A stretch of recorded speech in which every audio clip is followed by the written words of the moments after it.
Welcome to a new episode of Hand That Rocks the Cradle. I'm your host Mayura, and today we have with us a really special mother. Her name is Michelle. Michelle is a mother to 5-year-old Myra, and she is also having an amazing following on Instagram. She has an account that goes as Mother to a Drama Queen.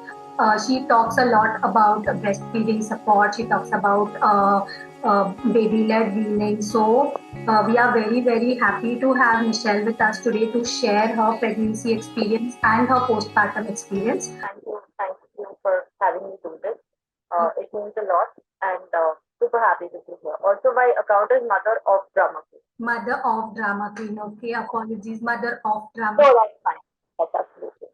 Yes. So, Michelle, we can get started by discussing about how did you, as a couple, decide to have a baby? I mean, was Myra planned, or you decided, okay, this will be like a surprise or something like that? So, in a lot of ways, Myra is a planned baby because I had a miscarriage somewhere in 2013 actually. 2013 is when I got pregnant, and within a few months, 3 months or so, 16 weeks, I had a miscarriage. And I think immediately a month after my husband was diagnosed with cancer. So we had to put our entire pregnancy, baby, whatever. Of course, that was a baby was not even a priority back then, right? So my husband went through 6 months of treatment for his chemo level. Actually, more or less 3-4 months. But then you have that period, no, where you have to get clear reports and stuff. So that takes a good 6 months. And post that, we were told that at least until 5 years of treatment, because that's like the remission period. So 5 years of treatment after post treatment is when we should not be looking at having a baby. Uh, in the interim, what we had was, and what was suggested by the gynaec, the doctor, and everybody was to go through IVF because they said, since chemo and stuff has happened, the chances of a natural pregnancy are very, very low. So 1 month, of course, we signed up for the sperm banking, and we paid for it. Uh, I think I paid for it 2 years, not 1 year, not 1 month, but 2 years I paid for it. And somehow in the third year, I don't know what hit me, and I said that I don't think I'm up for this. I don't think I'm up for IVF because, and primarily, all due respect for parents who choose IVF because I think it's a very, very difficult journey. I didn't want to do it because one, I had already lost a baby in the past, having a very healthy pregnancy. So there was already fear in my mind, right?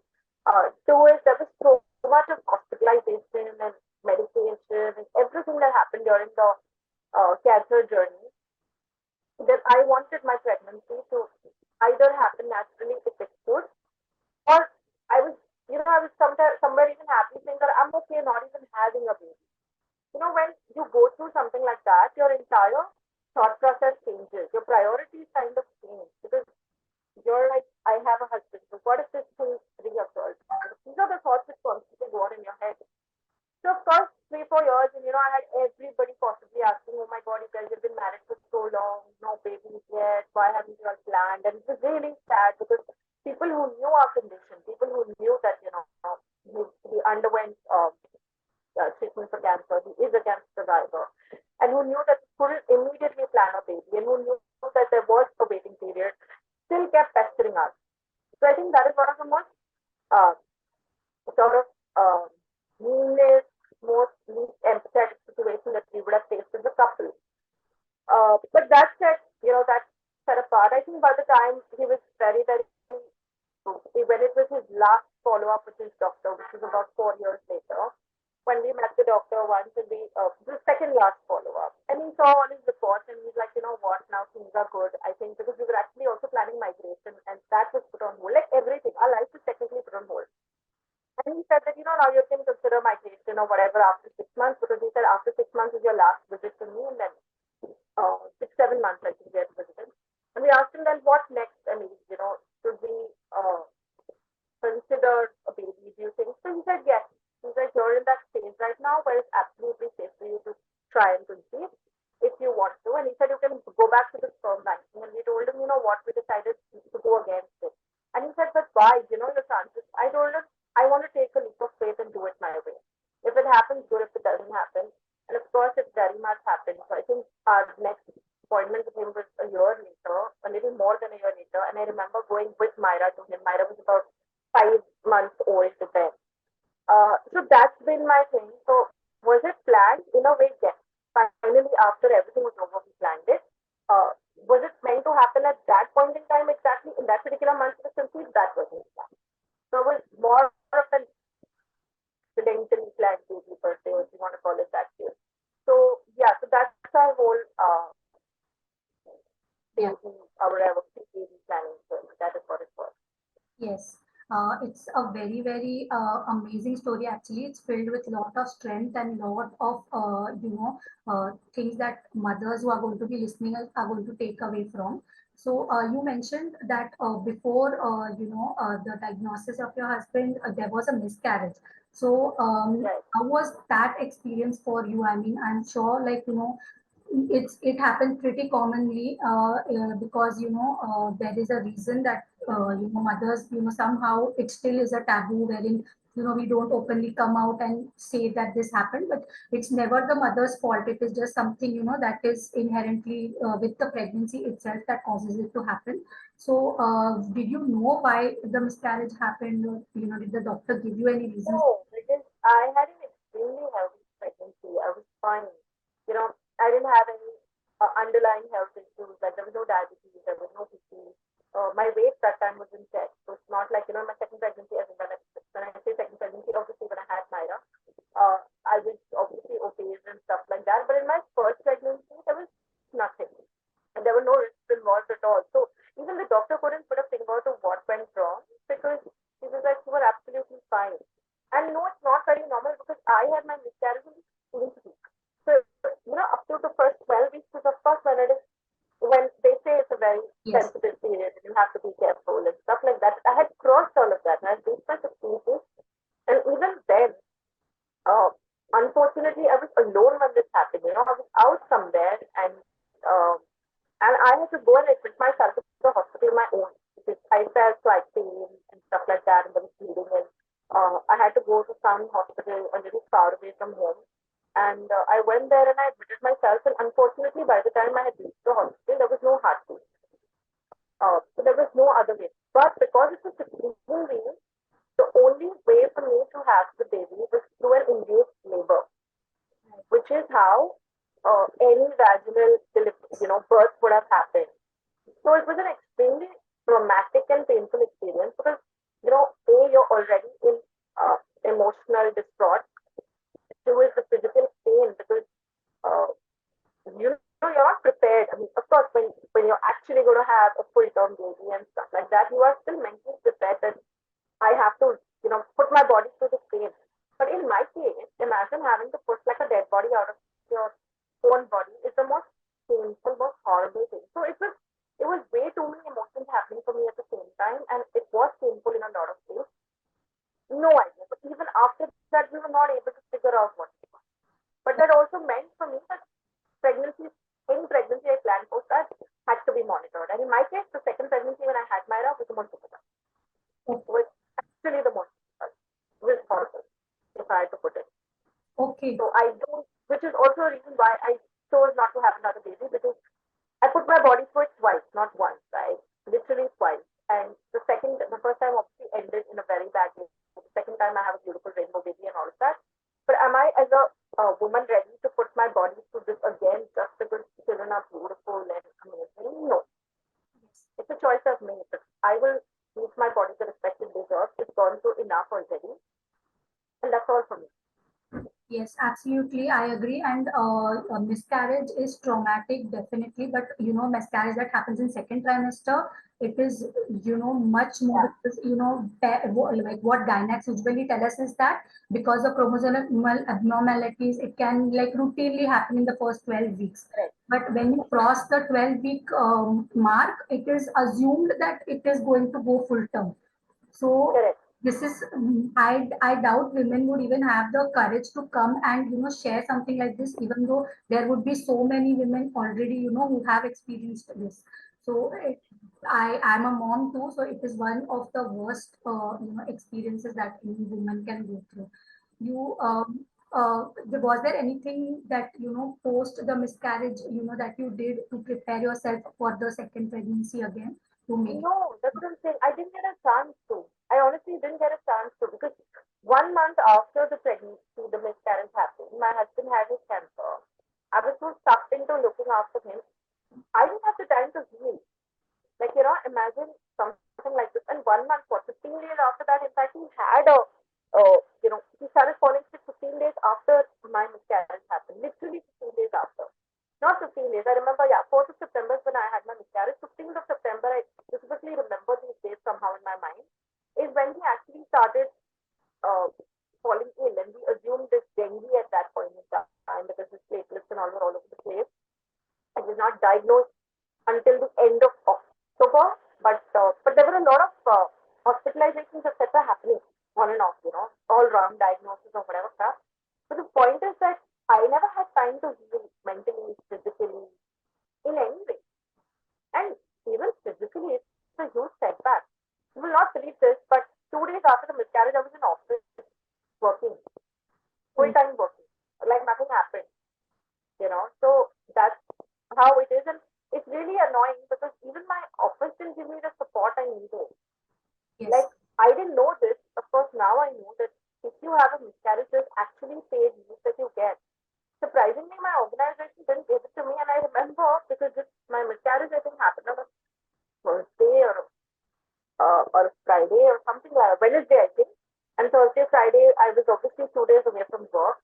And Saturday, yeah, and then I went into office on Monday or something like that, and I had to go and they deducted, that extra day leave that you get because of the weekend. That leave was deducted, which shocked me, which totally shocked me because, and then I was naive, I didn't know how it works. It's, also new to you.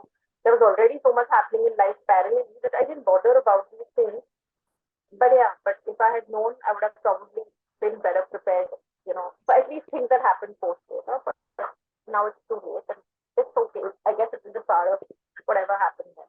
Yes, yes. I was going to say that. I mean, yes, there is a leave that should be granted from work if you even have a miscarriage.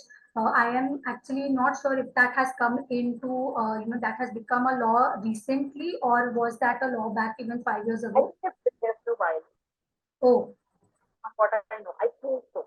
okay. But I am saying, I mean, even if there was no law, I think it's basic kindness and empathy, right? So we touched upon like two really important points initially, where we kind of need to normalize miscarriage, and second thing is obviously women need to be aware that there are certain like facilities they should get from their workplace, even if they have experienced a miscarriage that most women are not even aware of. So after that, how was your pregnancy experience? Was your pregnancy, obviously pregnancy is like ups and downs and all of that, but as a working mom, like how was your experience going through your pregnancy and managing a full-time I job? was actually not working Okay. because when I got to know I'm pregnant, it was a long weekend or whatever. And like I said, it wasn't planned, right? It was quite a surprise for us in that sense. So I went and saw a gynac, and the first firing that I got from my gynac is that, why did you not plan this? How prepared are you? Given my previous experience, and but thankfully my gynac kind of handheld me through the whole thing. And she said, given that you had a miscarriage in the past, you will have to take a break. So speak to your organization, do whatever it is. You can't travel from today. You can't take a train. You can't take a cab. You can't take a whatever. You stay home. This is March 2017. Okay, I wasn't prepared for this. Um, and I was like, how will my organization react? Because I was not there in the system for very long. Because I had joined end of uh, 2015 and early 2017, which is March, is when the pregnancy happened. I remember calling my boss when I was back from the hospital, and I said that, so and so thing has happened. And he's like, congratulations. I was like, yeah, but the point is that I'll have to take a break. And he's like, of course, take the break. He's like, how many months do you need to take a break?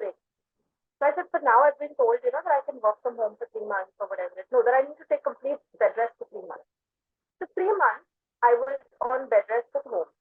Okay. Uh, I had to take a lot of care in the sense of, extra supplements and for me, weight was an issue because I was already overweight at that point in time. So a lot of things had to be taken care of. And because I was at home on bed, technically, on bed rest as much as possible, uh, the weight wouldn't stop, right? So the weight just kept piling on, piling on, piling on. The first trimester, I think, went off pretty okay. And I remember May is when I was told that I can go back to work because she said that now everything seems okay. Literally 12 weeks were up. And once before I met her, before the 12 weeks getting up, she said things are looking good.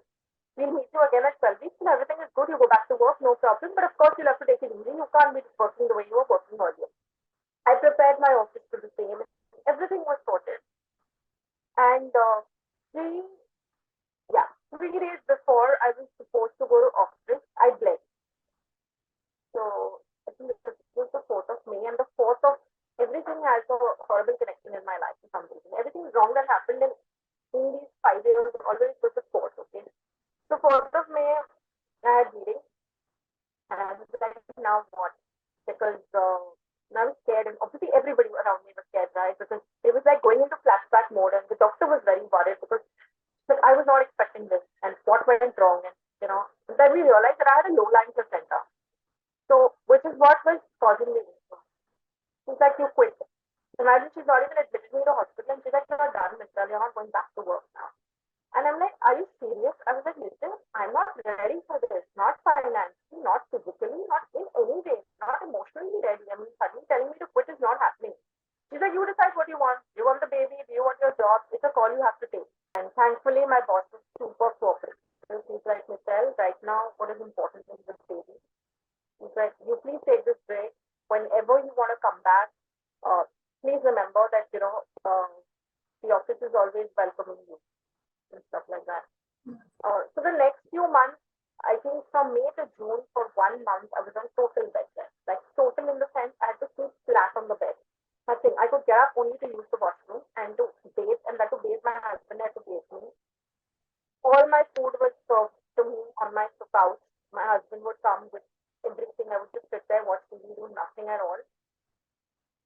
Everything. Like he took 1 month work from home, and he was perpetually with me, right? So he took care of me in every possible sense. That was 1 month later. I think things started looking up. I was on those progesterone injections, which were like bloody painful. So every week I had to take one for I think 4 weeks or 6 weeks. No, I had to take one for I think the entire pregnancy after that. So it was like once a week first I had to take one, and then it became more irregular, but I had to take them. And they were painful. They were extremely painful, those injections. And I think that also led to a lot of hormonal imbalances for me in a sense. And then the weight just kept going upwards. So by October, again, things had started like looking better. And she said now, whatever, say if you want to step out a little, if you want to go for a little bit of a walk, if you feel like maybe just going out for a movie and stuff like that, she's like, do it. But don't do anything, one, which involves rickshaw travels, and two, which is very hectic for you. So try and avoid anything which is extremely hectic. So I said, fine. And again, October, I think around the end of October, somewhere 20th, 21st, we had a family thing to attend. I attended that. And I was feeling very uneasy that evening, like super uneasy. I'm having severe chest pain and stuff like that. And so they said, you're towards now almost the end of your pregnancy. I think there were only 2 weeks or something, 3 weeks left for me to have Myra. And so everyone around me said it happens, and I had ice cream and whatever, and thought I'll be fine. The days after that, my feet started swelling up immensely. So I anyways had, swelling in the feet, but the swelling just kept increasing, and it was like crazy proportion. And my BP was then just high. So I was put on BP meds also since then.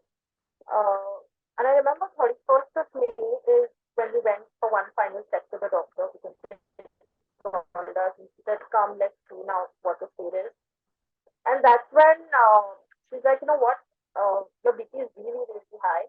With your past history and your weight and everything, we can't take a chance. You have to get admitted to hospital tomorrow.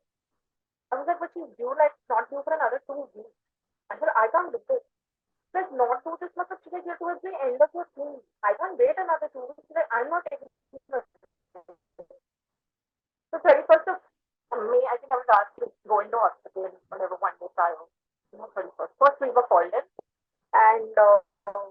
checked and the heartbeat was a little not too strong at that point when she checked, and also, the whatever the cord was around her neck, it seems to be like a thing for everybody.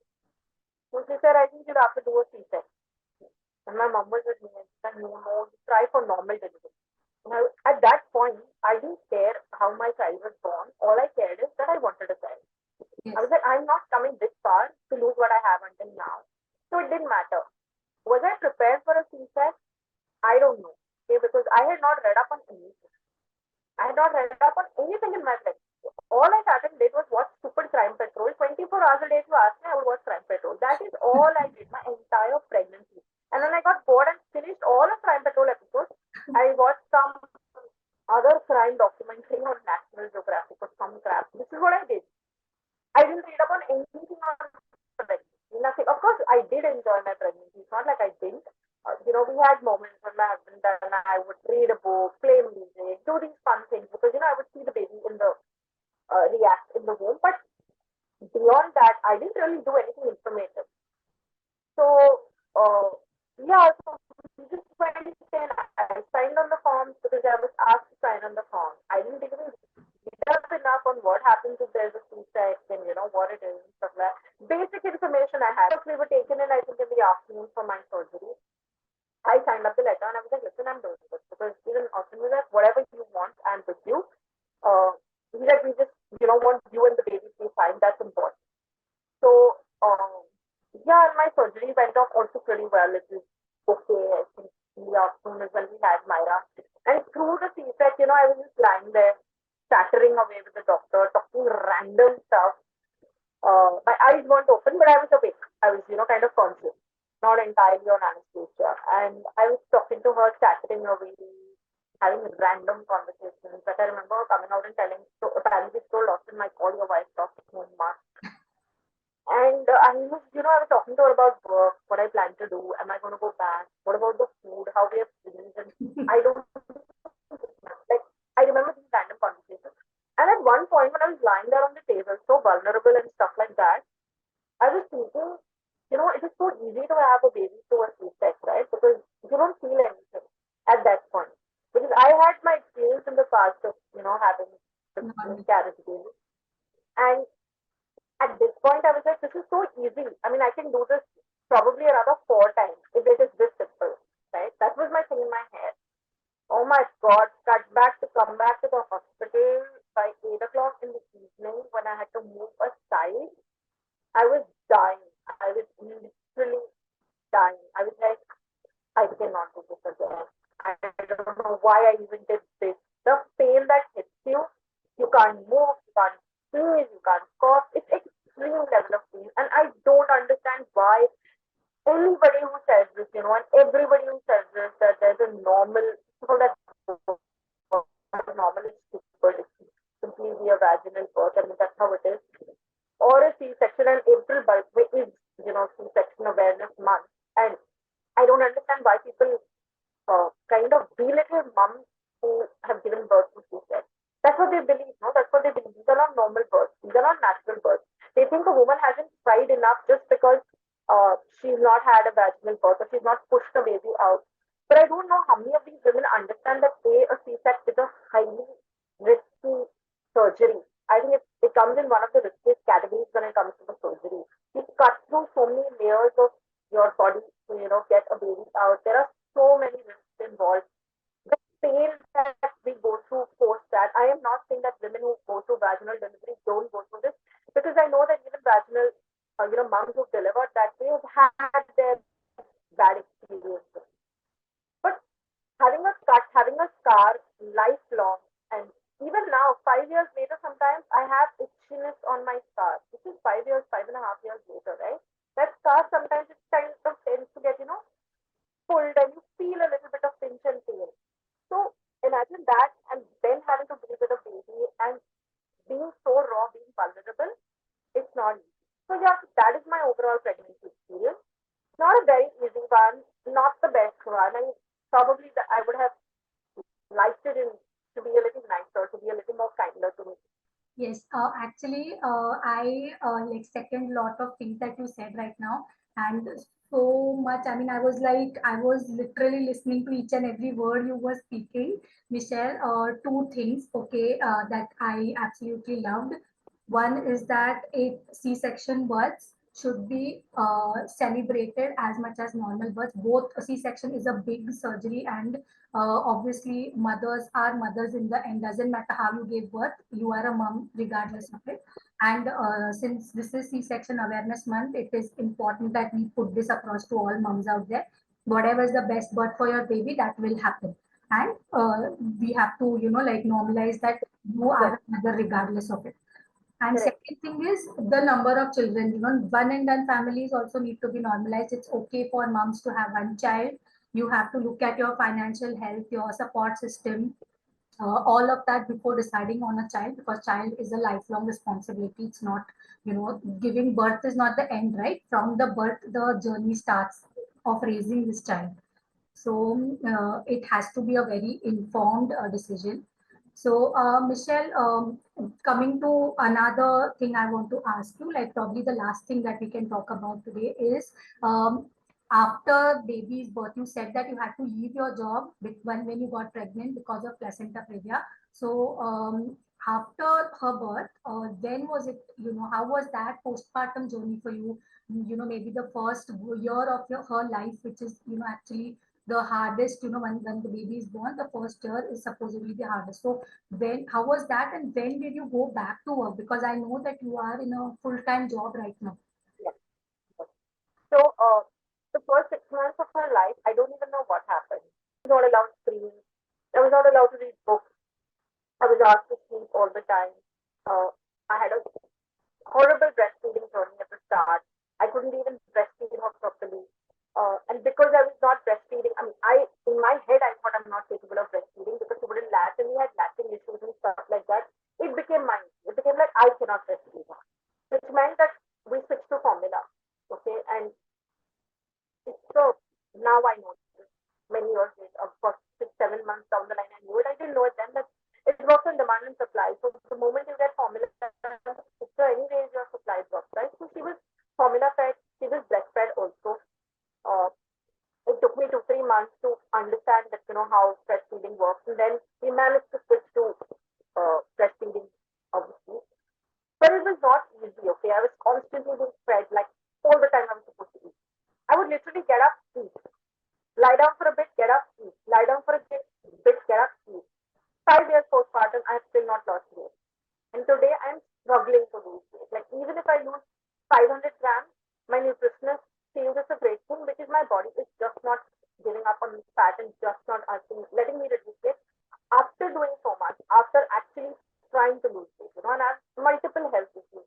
And this all happened because of that lack of care, lack of self care that happened in the first 6 months. So to any new mom, what I would say is that if your doctor gives you an okay, I think for C-section moms it happens to around, they may ask you, like, also depends on your own physical condition and whatever psychological conditions and stuff like that.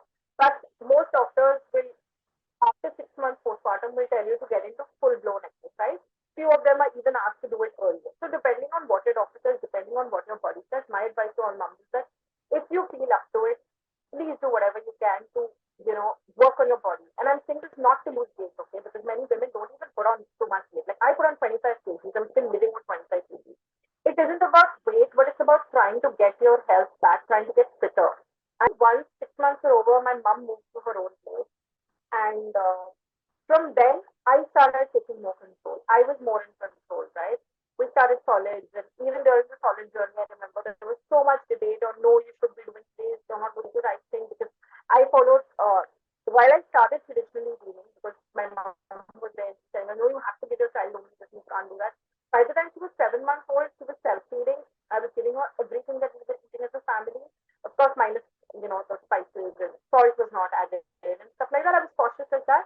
But I introduced her to family food, and it's a blessing. But these things didn't go well with the adults in the family. 6 to 12 months, I would say, were pretty much okay because we were on our own. We were figuring out things on our own. You know, the first few milestones and whatever happened in that year was nice. Then I think when Myra was around 1.5 year old is when it started kind of hitting me, or I started feeling like, I can't do this forever. I can't be staying at home. I don't think it's my thing because I was very happy with what I was doing. I was loving my job. I missed it. Right? So yeah, it was very overwhelming. When you have to do it on your own, and we didn't even have a nanny. We didn't have support. We still don't have a nanny. We chose not to.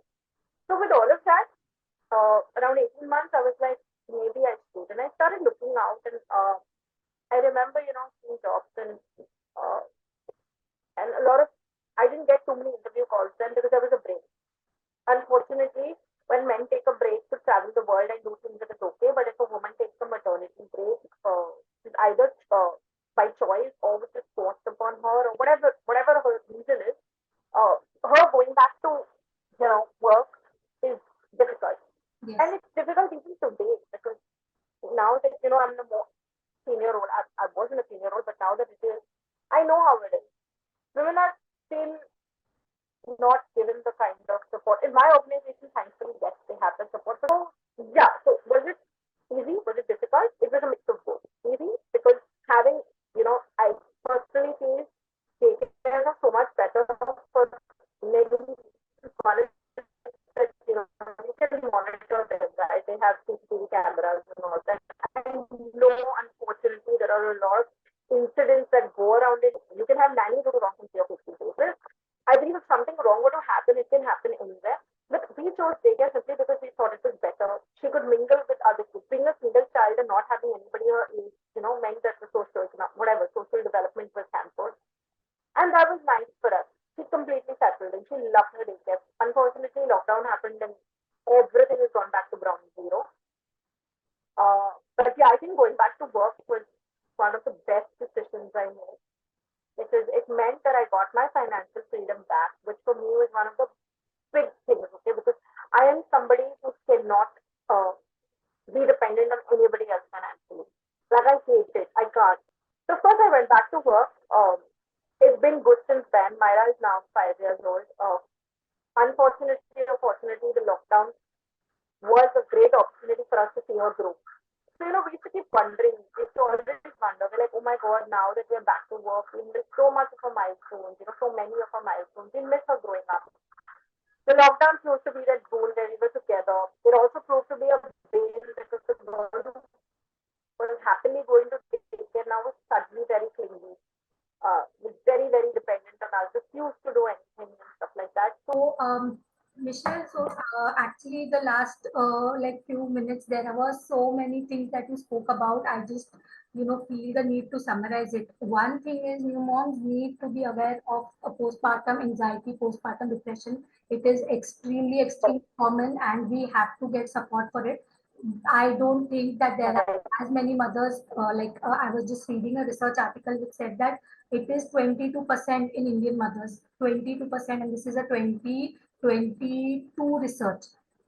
recently done. So 22% is a huge amount of mothers, and these are mothers who have, come out and said. So the real number might be higher also. Uh, Much yeah, higher, way much higher. much higher because of the hormonal, things that go on. It is Correct. something that many mothers will go through to a different degree. Um, Correct. Second important thing that you spoke about was the right kind of support for a mother going back to work after having a child. A lot of ideas, you have given to parents, like choosing the right kind of daycare, distributing the, duties equally, and which is where the role of the father also comes into the picture. That after a child is born, husbands, fathers have to also step in and take up that duty, because lot of times they just do the bare minimum and they are like, done like that way. But especially when both the parents are working, both the parents need to be involved in the child's life also. Yeah, agreed. I mean, fathers also have to, they are the parent after all, so you are just co-parenting and not babysitting, what people usually call them. Oh, he's babysitting, and also that's not how the term is wrong. So lots of important things that mothers or to be mothers are going to benefit hearing from. So in the end, if there were, like, say, two tips that you want to give moms, mothers who are expecting right now, pregnant, or mothers who are thinking of having a baby or thinking of conceiving, What would those top two tips be? One, ensure that you are financially, physically, mentally prepared for a child. Don't have a child because Bua ji, Mummy ji, Papa ji, even husband wants you to have a child. It's your body. You decide when you want to have a baby. By in continuation to this, ensure that you meet up with a gynac, plan your pregnancy accordingly. Just don't go into it just because assuming you're healthy. There may be a lot of underlying health issues which you can't see. So ensure that you have all this mapped, and this is once you have before planning a baby. And once you do have the baby, ensure that you are taking enough care of yourself, again, mentally, physically, in all possible ways. If you can exercise through your pregnancy, please go ahead and do it. Eat right, ensure that you have enough support, start building your support, read up on parenting, read up on everything related to parenting, and don't be overwhelmed, okay? So I know it can be very overwhelming. I'm not saying that it can't. And the right support, the right partner, the right kind of environment, if you have, it does become easy. The first few years may be hard, but like I say this, your kids are not in your lap forever. One day they'll outgrow your lap, and then you'll realize that those moments were there. So live every single day of your pregnancy as it comes. Don't think way too much ahead. All the same, just ensure that you are informed on everything. So I believe that information is key to everything. Being informed is everything. So as long as you're informed, as long as you have the right support, it's great. Yes, agreed. Okay, Michelle, it was so good to talk to you. I mean I'm going to like actually go and listen to this entire thing again, because there were so many things that you said that will be benefiting mothers and new mothers also. Um, we are very grateful to you for your time, for coming here and sharing your life, lot of like important and critical events that happened in your life. And we are hoping that the moms who are seeing this take away from this and apply it to their own motherhood journeys. So thank you, Michelle. Thank you. So much.